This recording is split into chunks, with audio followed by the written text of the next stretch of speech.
இயேசுவுக்கு புகழ், இயேசுவுக்கு நன்றி. 31ஆம் தேதி 2026ஆம் ஆண்டு நிறைவுக்கு வருகின்ற இந்த நாளிலே ஆண்டவருக்கு நாம் நன்றி சொல்லுவோம்.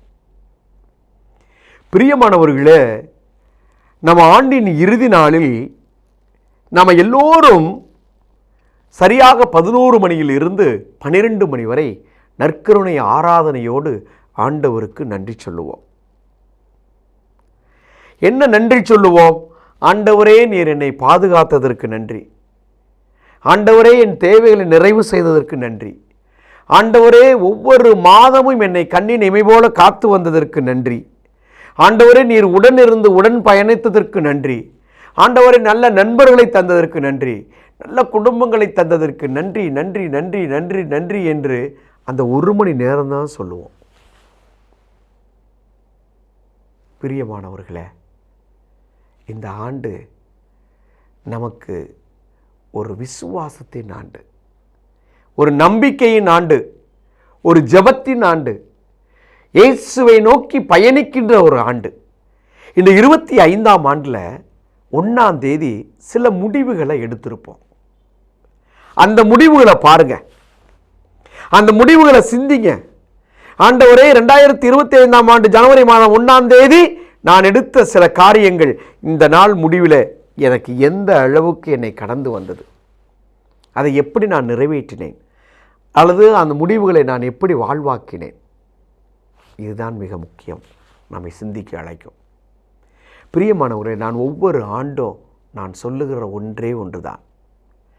ஒவ்வொரு நாளும் இயேசு எனக்கு கொடுத்திருக்கின்ற ஒரு அற்புத நாள், அல்லது இயேசு நீ இந்த உலகத்தில் ஒரு நாள் வாழ்ந்துக்கோன்னு சொல்லி கொடுக்கின்ற ஒரு மகத்தான நாள், அல்லது அப்பா நான் நாளைக்கு நல்லா இருக்கணும் அப்படின்னு நம்ம பிச்சை கேட்குற நாள் இயேசு நமக்கு கொடுக்கிறார்.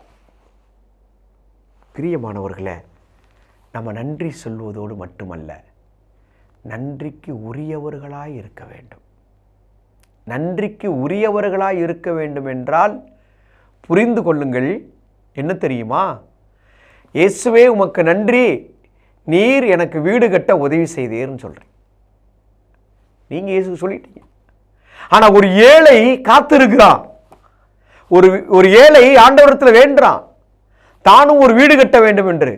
அப்போ நீங்கள் நன்றிக்கு உரியவர்களாய் வாழுங்கள் என்று சொன்ன தெரியுமா? அதுதான், அந்த ஏழை வீடு கட்ட உங்களால் இயன்ற உதவியை செய்தால் நீங்கள் நன்றிக்குரியவர்கள். அந்த ஏழைக்கு நீங்கள் இயேசு. பிரியமானவர்களே, இயேசு நன்றியை விரும்புகிறார்னு ஒரு இடத்துல பார்ப்போம். 10 தொழுநோயாளர்களை இயேசு குணப்படுத்துகிறார். அதில் ஒரு புறவின சகோதரன் சமாரித்தன் திரும்பி வந்து இயேசுடைய காலில் விழுந்து, அப்பா என்னை குணமாக்குறதுக்கு நன்றின்னு சொல்கிறான். நாம் சொல்ல வேண்டியது அது மட்டும்தான். நாம் சொல்ல வேண்டியது அது மட்டும்தான். என்ன தெரியுமா? அப்பா 10 பேருக்கு நீ சுகம் கொடுத்தான, ஒருத்தர் மட்டும் வந்தானே, அதுபோல இந்த நாளில் நான் ஒருத்தம் போதும் என் உலகத்துக்கெல்லாம் நான் நன்றி சொல்கிறேன். என்னோட வாழ்ந்த அத்தனை பேருக்கு நன்றி சொல்கிறேன். எனக்கு செய்த சகல நன்மைகளுக்கும் நன்றி சொல்கிறேன். இன்னும் தொடர்ந்து பயணிக்க எனக்கு ஆசீர்வதித்தாங்கன்னு கேட்போம். இதற்கிடையில் நாம் புதிய ஆண்டை சந்திக்க போகிறோம். நன்றி சொன்னால் போதுமா? நன்றிக்கு உரியவர்களாய் வாழுங்கன்னு சொன்னேன். அது உங்களுக்கு மனசில் நிற்கணும். நன்றி சொல்வதில் மட்டுமல்ல, நன்றிக்கு உரியவர்களாய் வாழ்வதில் தான் இந்த நன்றி சொல்லுகின்ற மகத்தான நாள், அல்லது 25ஆம் ஆண்டு ஒரு மகத்தான நாள். நான் நன்றிக்குரியவனாய், அன்பிற்குரியவனாய், கடவுளுக்குரியவனாய், மக்களுக்கு நன்றிக்குரியவனாய் வாழ்ந்திருக்கின்றேனா? தவறுனால் மன்னிப்பு. நாம் இப்போ மன்னிப்பு கேட்கணும். என்ன தெரியுமா நான் உங்கள்கிட்ட மன்னிப்பு கேட்க சொல்கிறேன்? கிட்டத்தட்ட 5 ஆண்டு பேசாமல் இருப்பீங்க, 4 ஆண்டு பேசாமல் இருப்பீங்க, 10 ஆண்டு கூட பேசாமல் இருப்பீங்க.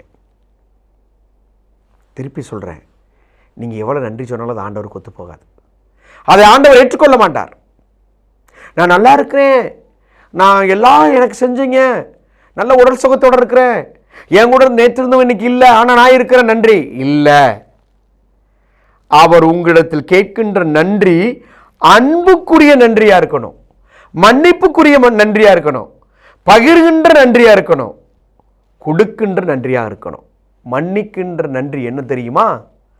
ஆண்டவரே, 2024ஆம் ஆண்டு நான் இவரிடத்தில் பேசாமல் இருந்தேன், 25 பேசினேன், அவரோடு அன்பாய் இருந்தேன், நன்றி. இதுதான் மன்னிப்பும், இதுதான் அன்பின் நன்றி.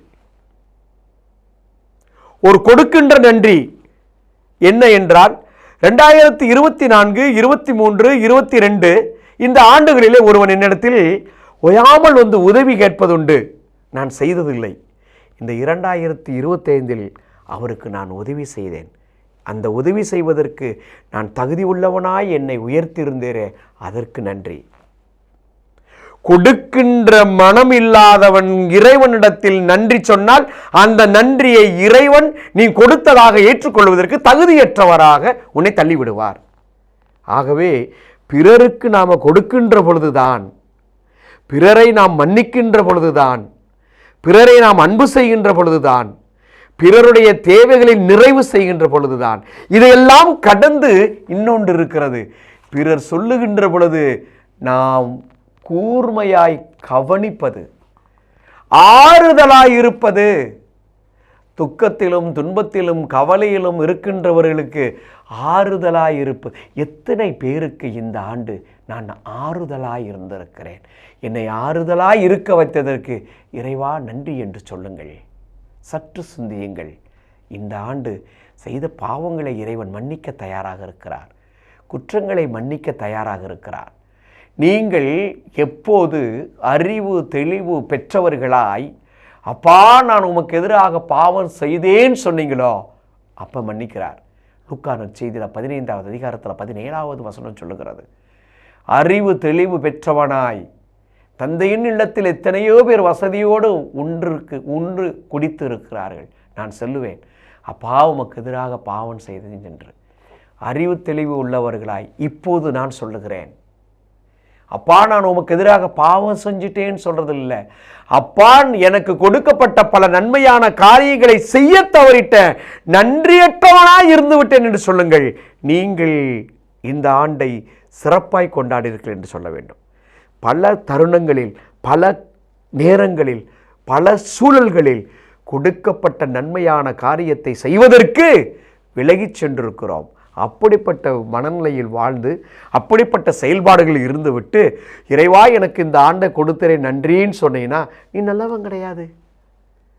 அந்த நன்மைத்தனத்தை பெற்று பிறருக்கு நீ கொடுக்கின்ற பொழுதுதான் அந்த நன்றிக்கு அர்த்தம் உண்டு. ஆகவே நன்றி சொல்வதில் அல்ல, நன்றிக்கு உரியவர்களாய் வாழ்வோம்.